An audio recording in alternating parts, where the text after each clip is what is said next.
दरिया में मोती ए मौजे बेबाक, साहिल की सौगात खारो खसो खाक।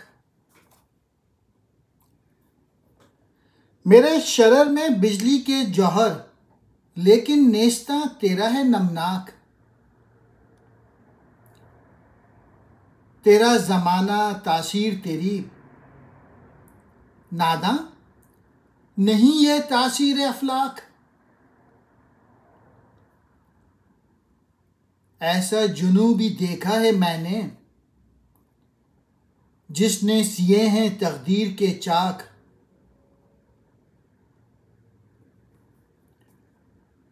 कामिल वही है रिंदी के फन से, मस्ती है जिसकी बे मिन्नत ताक।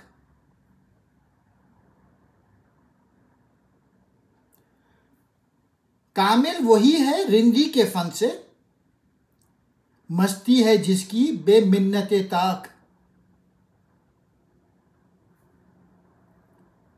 रखता है अब तक मैं खाना शर्क, वो मैं कि जिससे रोशन हो इदराक।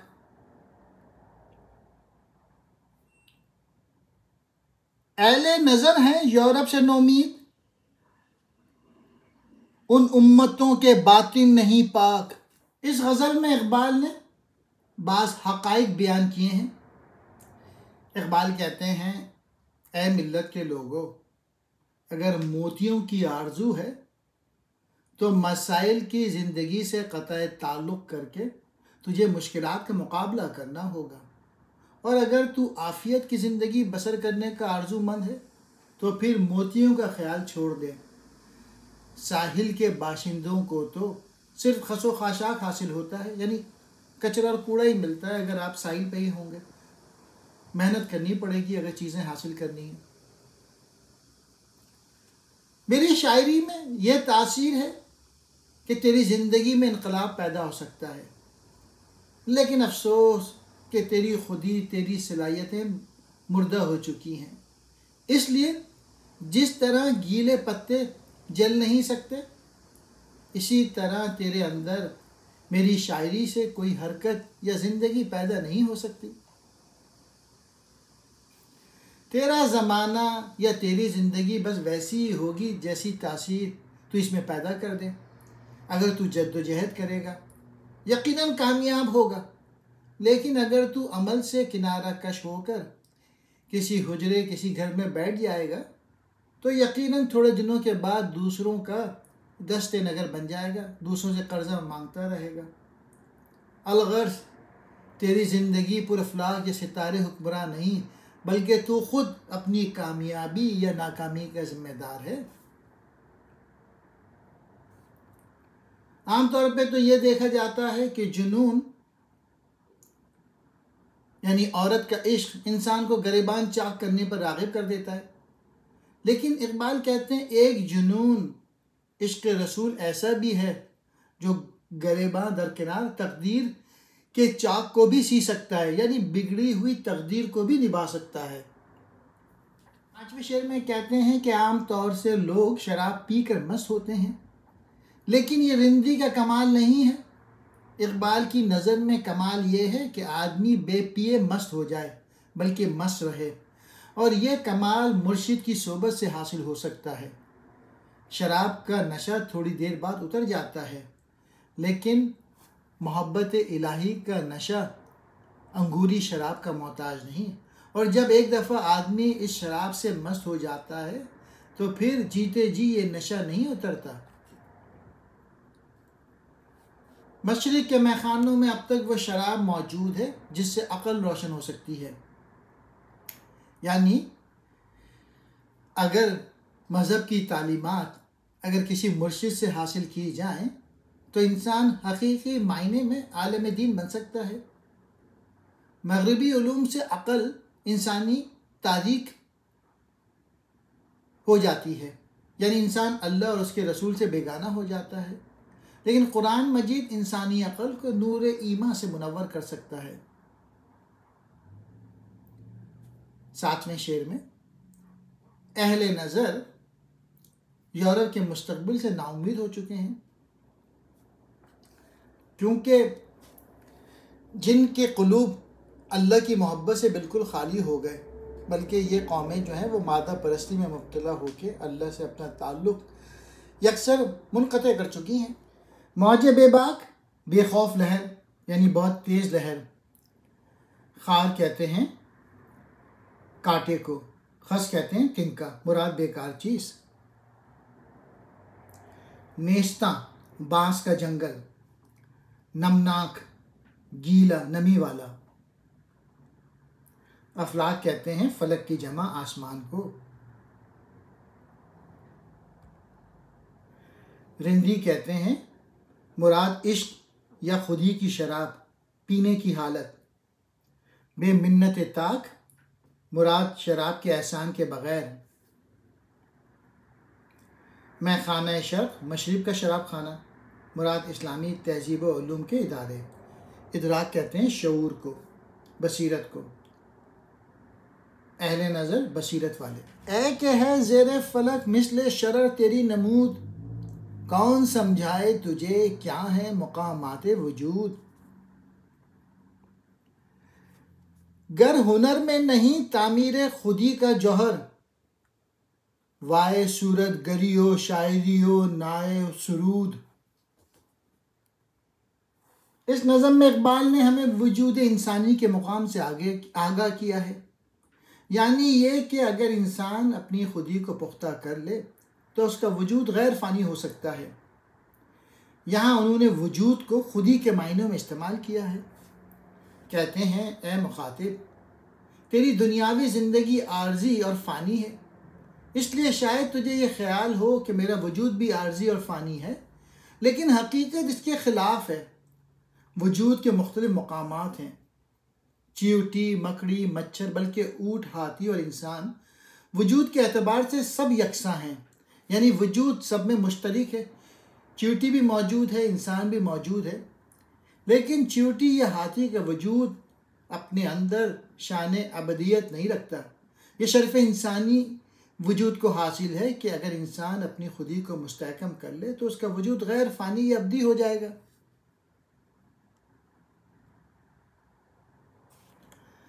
बस अगर तेरे हुनर में ख्वाह वो शायरी हो या मुसव्वरी या मौसीकी, तामीर खुदी का जौहर मौजूद नहीं तो ये सारे फ़नून लतीफ़ा बिल्कुल बेकार हैं। इसके मायने ये हैं कि खुदी मयार हुस्न व कबी है और आर्ट को खुदी का खादिम होना चाहिए। मसलन वो शायरी मजमून है जो मिल्लत के लोगों के अंदर जद्दोजहद, अमल और एक्शन से रोके। ए मुसलमान, याद रख कि मकतब व कॉलेज और मैकदा खानका आजकल दोनों मुकामात में नफ़ी खुदी का दर्ज दिया जाता है। इसलिए अगर तू अब्दी ज़िंदगी का तालिब है तो किसी मुर्शिद कामिल की सोबत में बैठ कर हमेशा ज़िंदा रहने का तरीका सीख, ताकि तू दुनिया में भी ज़िंदा रह सके और मरने के बाद भी ज़िंदा रह सके। मैसेज यही है कि आम आदमी की मिसाल देते हुए इकबाल कहते हैं कि इस आसमान के नीचे यानी दुनिया में तेरी हस्ती चिंगारी की मानिंद है कि अभी है और अभी नहीं, यानी तू आनी और फ़ानी है। ये तुम्हें कौन समझाए तेरा वजूद, और अगर तेरी समझ में ये बात आ जाए तो फिर आनी और फ़ानी नहीं रहेगा, जावेदानी हो जाएगा, और ये सिर्फ खुदी की तकमील से हासिल होता है। और ए फ़नकार, अगर तेरे फ़न में खुदी की तामीर नहीं और खुदी की झलक मौजूद नहीं तो तेरे ऐसे फ़न पे अफसोस है, चाहे ये फ़न मुसव्वरी का हो, चाहे मौसीकी का या शेर व अदब का। वजूद कहते हैं जिस्म को, हस्ती को। ज़ेर फलक आसमान के नीचे, मिस्ले शरर चिंगारी की मानी। नमूद कहते हैं ज़हूर, मुकामात वजूद, हस्ती के मरातिब। हुनर कहते हैं फ़न, तामीर खुदी, खुदी का पैदा करना, अपने आप को डेवलप करना, अपनी सलाहियतों को बढ़ाना। जौहर कहते हैं सलाहियत, वाई कहते हैं अफसोस है, सूरत गरी मुसव्वरी, नाले कहते हैं सास को, सुरूद कहते हैं नगमा गाना। आया कहाँ से नाने ने में सुरूर में, असल इसकी नए नवाज का दिल है कि चोबे ने। दिल क्या है, इसकी मस्ती व क़ुव्वत कहाँ से है, क्यों इसकी एक निगाह उलटती है तख्ते के, क्यों इसकी ज़िंदगी से है अक़वाम में हयात, क्यों इसके वारदात बदलते हैं पे ब पे। क्या बात है कि साहिबे दिल की निगाह में जश्ती नहीं है सल्तनत रूमो शामो रे। जिस रोज दिल की रम्ज मुक़न्नी समझ गया, समझो तमाम मरहले हाय हुनर हैं ते। गौर करो कि बांसुरी की आवाज़ में ये शराब का सुरूद कहाँ से आया है। हकीकत यह है कि इसकी असल यानी मस्ती और सुरूर की जो बुनियाद है, चोबे ने या बांसुरी नहीं बल्कि ने नवाज का दिल है। हम बांसुरी बजाने वाले को देखते हैं कि वो लकड़ी की एक लंबी सी छेदों वाली बाँस की लकड़ी से पुरसोज नगमे निकालता है। इकबाल ये पूछते हैं कि ए मुखातिब, क्या तुझे मालूम है कि इस लकड़ी से जो पुरसोज नगमे निकल कर हम में शराब की सी मस्ती पैदा कर रहे हैं, इसमें शराब की सी मस्ती कहाँ से आई है? क्या इसका सबब बांसुरी बजाने वाले का दिल है या बांसुरी की लकड़ी है? इसका जवाब अगले शेरों में आएगा। बहुत ही प्यारे शेर हैं।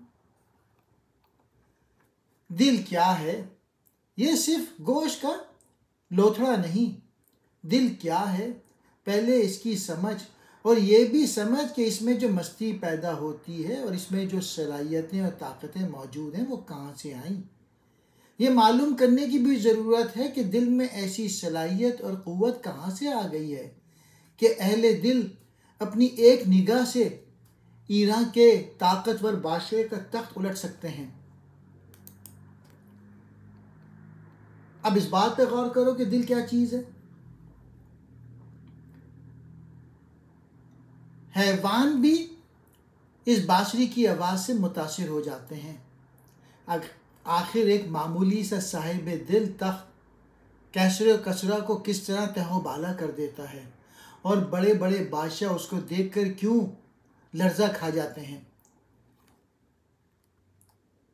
फिर तीसरे शेर में कहते हैं, फिर ये गौर करो कि कौमों की ज़िंदगी दिल की ज़िंदगियों पर क्यों मुनहसर है और उसे एक पहलू पर करार क्यों नहीं है। साहिबे दिल पर मुख्तलिफ हालात क्यों तारी होते हैं, वो हर वक्त हंगामा क्यों पसंद करता है।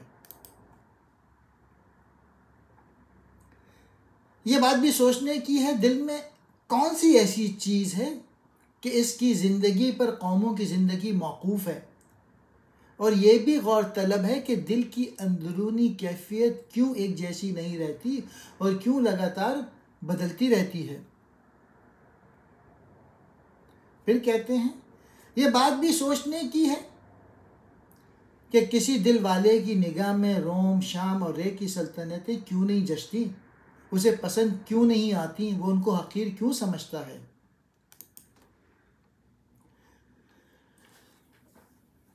यानी इस पे भी गौर करो कि दिल यानी साहिब दिल को क्या चीज़ अता कर देता है कि उसकी नज़र में बादशाह और बादशाहत किसी चीज़ की कोई वक़्त नहीं रहती। वो बादशाहों को खातिर में नहीं लाता, लेकिन इसमें यह सितवत और रोब और दबदबा कहाँ से आ जाता है। बस मालूम हुआ कि दिल इस कायनात में सबसे बड़ी क़ुव्वत है और लामहदूद तवानाई का ख़जाना है। अगर दिल ज़िंदा हो जाए तो कौमें ही ज़िंदा नहीं हो जाती, उनके अफराद भी मौज़ात दिखाने लगते हैं और बाज़ औक़ात एक फ़र्द पूरी जमात पे भारी नज़र आता है। बस अशद ज़रूरी है कि मुग़न्नी नगमा सराई से पहले नगमे की असल या इसके सर चश्मे से आगाही हासिल करे, यानी दिल के असरार और रमूज़ से वाकिफ़ हो जाए। और अगर वो इस हकीकत से ख़बरदार हो जाए कि दिल सर चश्मा हयात है, तो फिर उसकी मौसीकी कौमों के लिए ख़ुद पयाम हयात हो जाएगी। और अगर ऐसा नहीं हुआ तो यही मौसीकी बनी आदम के हक़ में पयाम मौत बन जाएगी, और तारीख़ गवाह है कि बन जाती है। इकबाल ने अपने फ़ारसी और उर्दू कलाम में जगह जगह ये बात समझाई है कि दिल क्या चीज़ है, अहले दिल कौन है, इनमें क्या सलाहियतें हैं। दिल खून को जिस्म में भेजने वाला उज़ू का नाम नहीं, बल्कि इश्क व फ़क्र के नज़दीक दिल कुछ और ही शय है। और जिस दिन गाने वाले को वो दिल मिल गया और उसका दिल का भेद उसकी समझ में आ गया, तो फिर समझो कि उसने असल नगमे की मंजिल तय कर ली, वरना उसका नगमा तफरीह के सिवा कुछ नहीं। वो नगमा जो उसके दिल से निकलेगा, जिस दिल की बात साहिब इश्क व फ़क्र करते हैं, तो इस नगमे से अफराद और अक़वाम को हयात मिलेगी। सुरूद कहते हैं नगमे को, मौसीकी को, गाने को। नाले ने बांसुरी की पुरसोज आवाज़, सुरूर में शराब का नशा, असल असलियत उसकी ने नवाज बांसुरी बजाने वाला। चोबे ने बांसुरी की लकड़ी, बांस की लकड़ी के कहते हैं ईरान के बादशाह का लक़ब, जैसे कैसरो वगैरह। वारदात कहते हैं अंदरूनी कैफियत, पे बपे लगातार। रोम और शाम और रे मुल्कों के नाम हैं। रोम और शाम तो मशहूर हैं। रे एक कदीम सल्तनत थी जो मुल्क शाम के ताबे थी। गाने वाले, मुगन्नी कहते हैं गाने वाले को। रम्स कहते हैं भेद पोशीदा बात। अंजुम की फ़ज़ा तक ना हुई मेरी रसाई, करती रही मैं पैरहन लालाओ गुलचाक।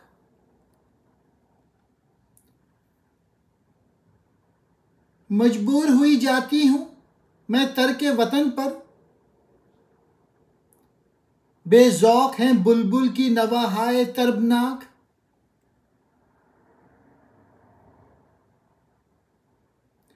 दोनों से किया है तुझे तकदीर ने महरम, खाके चमन अच्छी के सराय पर्दा अफलाक।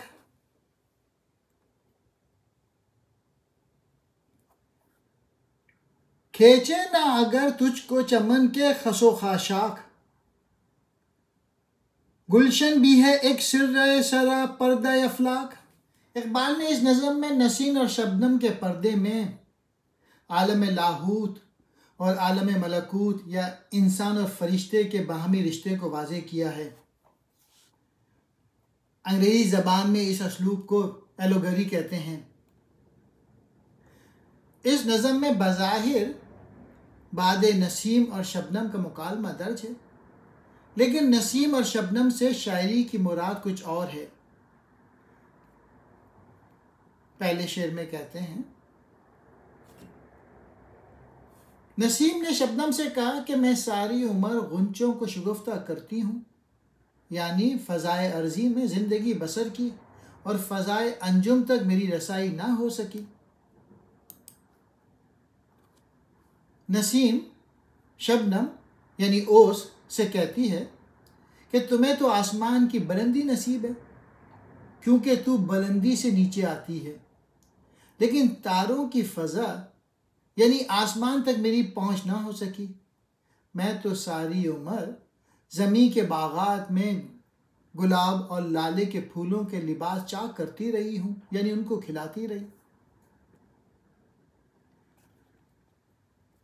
अब मैं बाग को छोड़ के अपने घर से बेघर होने पर मजबूर हूँ, क्योंकि बाग में बुलबुल जो खुशियाँ भरे नगमे लाप रही है, इनमें मेरे लिए कोई लज्जत नहीं।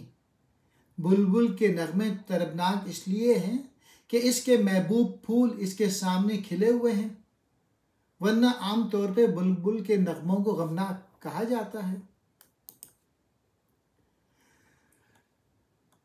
लेकिन मुझे बुलबुलों की नगमा सराई में कुछ लुत्फ़ नहीं आता, इसलिए मैं तर्क वतन करना चाहती हूँ। ए शबनम, तुझे तकदीर इलाही ने दोनों आलमों से आगाही बख्शी है। तू मुझे बता कि खाक चमन अच्छी या फ़ज़ाए आसमां अच्छा।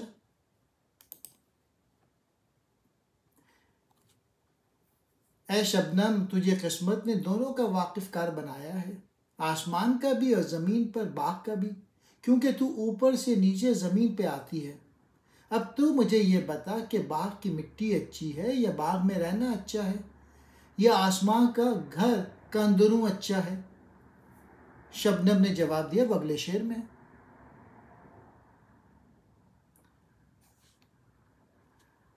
और जवाब देती है कि ए नसीम, अगर तू फूलों की सोबत ही में रहे और बाग में जो घास फूस और तिनके या कूड़ा कट हैं उसकी तरफ नज़र ना करे, तो बाग भी बेशक आसमानों के अंदरून खाना की तरह ही एक अंदरून खाना है। मुराद यह है कि ज़मीन हो या आसमां, अगर अच्छाई भलाई और नेकी की तरफ रुजू रखें और बुराई और ख़राबी से बचें, तो वो जहाँ भी हो, जिस माहौल में भी हो, वो सही है। एक और तशरीह है कि नज़ीम ने यह सवाल सुनकर शबनम को जवाब दिया कि ए शबनम, अगर तू अपनी नज़र को बुलंद मकासिद पे रखे तो गुलशन भी अफलाक का हम रुतबा है, इसमें भी वही अजमत पोशीदा है जो पर्दा अफलाक में नज़र आती है। ज़रूरत इस तेज़ नज़र के पैदा करने की है जो गुलशन की अजमत में को देख सके। इस तमसील का मतलब यह है कि बाज़ लोग ये समझते हैं कि ये दुनिया बुरी है, यहाँ रह के खुदा नहीं मिल सकता, इसलिए तर्क वतन यानी तर्क दुनिया करना ज़रूरी है। फरिश्ता जवाब देता है कि अगर इंसान दुनिया की फ़ानी दिलचस्पियों में, जिसे खसो खाशाक गुलशन से ताबीर किया गया है, मुनहमिक होकर मकसद हयात से गाफिल ना हो जाए तो तर्क दुनिया की ज़रूरत नहीं। दुनिया में रह कर भी इंसान अल्लाह से ताल्लुक़ पैदा कर सकता है। गुलशन भी अफलाक ही का सिर या भेद है, यानी इंसान इस दुनिया में रह कर भी आलम मलकूत के रहने वालों में शामिल हो सकता है। चुनांचे अम्बिया और औलिया की ज़िंदगी इकबाल के इस दावे पे शाहिद है। नसीम कहते हैं, सुबह के वक्त चलने वाली ठंडी और खुशगवार हवा। अंजुमन कहते हैं सितारों को, रसाई कहते हैं पहुँच, पैराहन कहते हैं लिबास को, चाक करना फाड़ना, लाला और गुल, लाले और गुलाब का फूल। तर्के वतन, घर या वतन छोड़ना, बेज़ौक़ बेलज़्ज़त, नवाहाय तर्बनाक, खुशियों भरी आवाज़ें या नगमे। तकदीर कहते हैं किस्मत को, महरम कहते हैं वाकिफ, खाके चमन बाग की मिट्टी, सरा पर्दा घर का अंदरूं, अफलाक कहते हैं फलक की जमा आसमान। शबनम ओस को कहते हैं पानी के वो कतरे जो सुबह के वक्त फ़ज़ा में से गिरकर सब्ज़े और फूलों पर पड़े हुए होते हैं। चमन कहते हैं बाग को, खसो खाशाक घास फूस और तिनके। गुलशन कहते हैं बाग, सिर कहते हैं भेद को। इस दश्त जिगर ताब की खामोश फ़ज़ा में फितरत ने फ़कत रेत के टीले किए तामीर।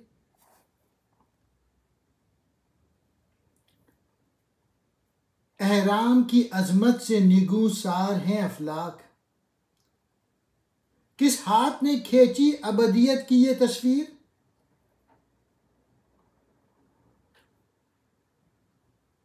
फितरत की गुलामी से कर आज़ाद हुनर को,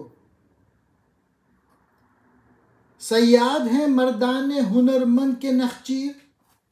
इस नज़म में इकबाल ने हमें यह बताया है कि आर्टिस्ट अपने आर्ट को मर्तबे कमाल पे उस वक्त पहुंचा सकता है जब वो अपने आप को फितरत की तकलीद से आज़ाद कर ले।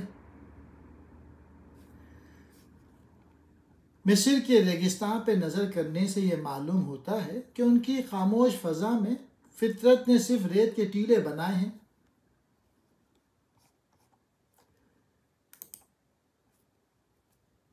मिस्र में उसके दारुल हुकूमत कायरा के करीब तपती हुई रेत और गर्मी की शिद्दत लिए हुए ऐसा सहरा है कि जिसकी गर्मी से आदमी का जिगर तब जाए। इस सहरा के माहौल में कुदरत ने सवाए रेत के टीलों के, जिनको गर्म हवाएं एक जगह से दूसरी जगह ले जाती, कुछ नहीं बनाया।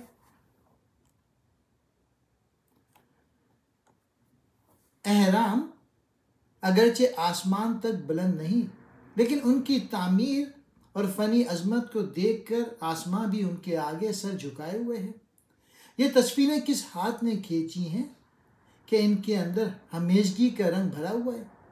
वो हवाएं भी रेत के टीलों को उठा के एक जगह से दूसरी जगह फेंकने की ताकत रखती हैं। इन एहरामों का कुछ नहीं बिगाड़ सकती, जब वो सदियों से अपनी शान और शौकत के साथ इसी तरह खड़े हैं।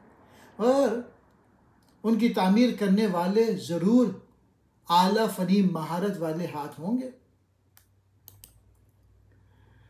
लेकिन इंसान ने जो एहराम तामीर किए हैं वो निहायत अजीम और शान और मुस्तहकम हैं, हज़ारों साल से बदस्तूर कायम है। बस हुनरमंद का फ़र्ज ये है कि वो अपने हुनर को फितरत की ग़ुलामी से आज़ाद कर ले, यानी अपनी ज़ाती कोशिश से अपने मसनूआत को पायदार अता कर दे।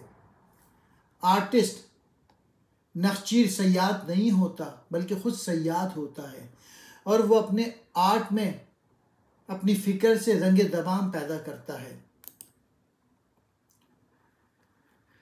तो आखिरी शेर में यही कह रहे हैं कि अल्लामा इकबाल हुनरमंदों और फ़नकारों को कि अगर तुम भी ऐसा फ़न पैदा करना चाहते हो जिसमें हमेशगी और अज़मत हो, तो ख़ुद को कुदरत की ज़ंजीरों से आज़ाद करो और रेत के टीलों की तरह कुदरत के आगे मजबूर ना बनो, बल्कि कुदरत पे काबू पाओ, ताकि तुम भी मिस्र के एहराम जैसे फ़न की तख्लीक कर सको।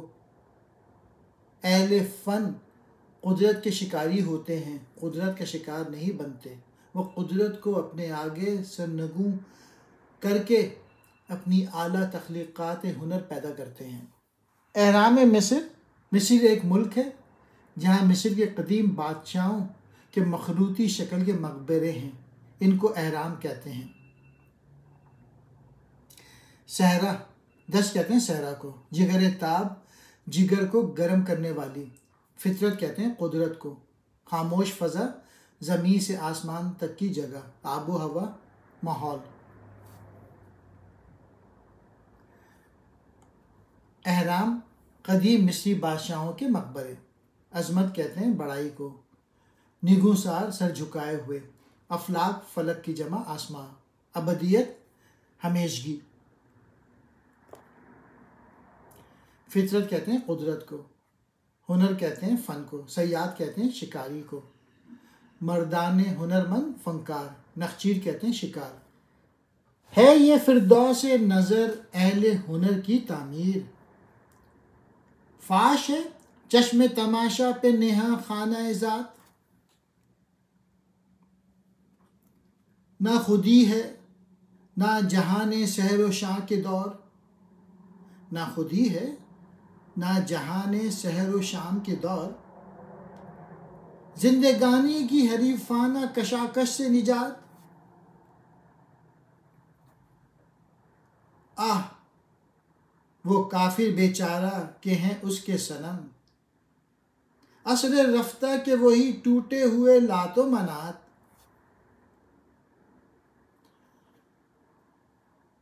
तू है मैयत ये हुनर तेरे जनाजे का इमाम, नज़र आई जिसे मरकत के शबिस्ता में हयात। इस नज़म में इकबाल ने हिंदुस्तान के उन अरबाब हुनर पे तनकीद की है जो अपने अंदर कोई तख्लीकी क़ुव्वत नहीं रखते और इसलिए शायर की मुसव्विरी और मौसीकी और दीगर फ़नून लतीफ़ा में कोई जिद्दत पैदा नहीं कर सकते। यही वजह है इनका तमाम सरमाया फ़न नक्काली की मुख्तलिफ़ सूरतों के अलावा और कुछ नहीं, सिर्फ कॉपी करते हैं। हमारे मुल्क के अरबाब हुनर अपने हुनर के जो नमूने पेश करते हैं वो अपने अंदर कोई जिद्दत नहीं रखते और उन पर नज़र डालने से इन हुनरमंदों की जहनीत बिल्कुल वाज़े हो जाती है, बिल्कुल आया हो जाती है। अहद आज़िर के फ़नकारों की तख्लीक़ात को जहन में रखते हुए इकबाल कहते हैं कि ज़ाहिरी लिहाज से तो उनके फ़न पारे देखने वालों की आँखों के लिए जन्नत का काम करते हैं, यानी बड़े खुशनुमा दिखाई देते हैं। लेकिन जो लोग देखने का सही ज़ौक़ रखते हैं, उन पर उन फ़न पारों के खालिकों की ज़ात के अंदरूं पूरी तरह ज़ाहिर, वो अपने तारीक और बेनूर अंदरूं की बदौलत ऐसे फ़न पारे तख्लीक नहीं कर सकते जिनके अंदर खूबसूरती हो।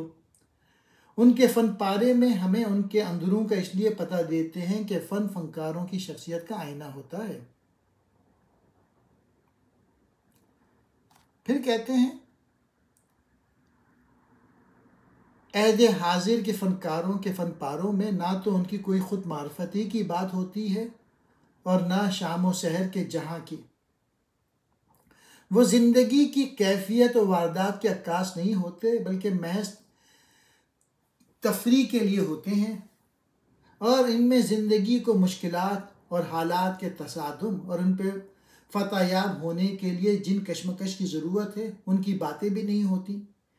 वो खुदी और ज़िंदगी दोनों से आरी होते हैं। इनके कमालात हुनर में उनकी ज़ाती या शख्सी खुसूसियात या इनफरादियत नज़र आती है, ना ज़िंदगी से मुताबिकत पाई जाती है। उनके आर्ट से देखने वालों के अंदर जद्दोजहद या मुश्किलात ज़िंदगी पर गालिब आने का कोई जज्बा पैदा ही नहीं होता। फिर कहते हैं अफसोस, हमारे आर्टिस्ट अब तक पुराने ज़माने के लात व मनात की परस्तिश कर रहे हैं। मसलन शायरी में वही माशूक़ की अदाएँ, वही फराख की रातें, वही रकीब के ताने वगैरह वगैरह। यही हाल दूसरे फ़नून का हल। अलगर्ज़ हमारे फ़नकार हर मामले में सिर्फ तक़लीद कर रहे हैं और अपनी ज़ाती कोशिशों से नई राहें पैदा नहीं कर रहे। तो अल्लामा ने अहद हाजिर के फ़नकारों और अहले हुनर को मुनकर बेबस कहा है, क्योंकि वो ज़िंदगी की असल हकीकतों से बेगाना, हक़ से दूर और ख़ुदी से महरूम हैं। ये अपनी कोशिश से ऐसी तख्लीक़ात पैदा करते हैं जो बातिल की और बुतों की हामिल होती हैं। सदाकत और हक़ से वो खाली होती हैं। ये देखने वाले को फ़ायदे के बजाय नुकसान पहुँचाती हैं और ज़िंदगी की असलियत से दूर ले जाती हैं। और आखिरी शेर में कहते हैं ए जदीद दौर के अहले फ़न, तेरा फ़न मुर्दा है इसलिए कि तू मुर्दा है, तू एक मुर्दे की मानिंद है, और तेरा फ़न तेरे जनाजे का इमाम है। जिस तरह मुर्दा घर का कब्र होता है, इसी तरह तुझे भी अपनी ख्वाबगाह कब्र ही दिखाई दी है। तुझ में और तेरे फ़न में ज़िंदगी के कई आसार नज़र नहीं आते। मैंने तेरे हुनर की हर तरह की काविश देखी है। तेरा शेर, तेरी मुसव्वरी, तेरी गायगी, तेरी तामीरात वगैरह में कहीं ज़िंदगी की हरारत नहीं, सवाए तफरी की। और औरत तेरे जहन में सवार है। ए हिंदी फ़नकार, दरअसल तेरी खुद ही मुर्दा हो चुकी है ग़ुलामी की बिना पे, इसलिए तेरा हुनर तेरी मौत का ऐलान कर रहा है और तुझको गुमनामी की तरफ ले जा रहा है। मखलूक़ात हुनर अहले फ़न की तख्लीक़ात, या जो हुनर और फ़न वो पेश करते हैं। फिरदौस नज़र, नज़र की जन्नत, अहले हुनर अहले फ़न, फाश खुला, चश्मे तमाशा देखने वाली आँख, निहा खाना ज़ात, ज़ात का अंदरून खाना।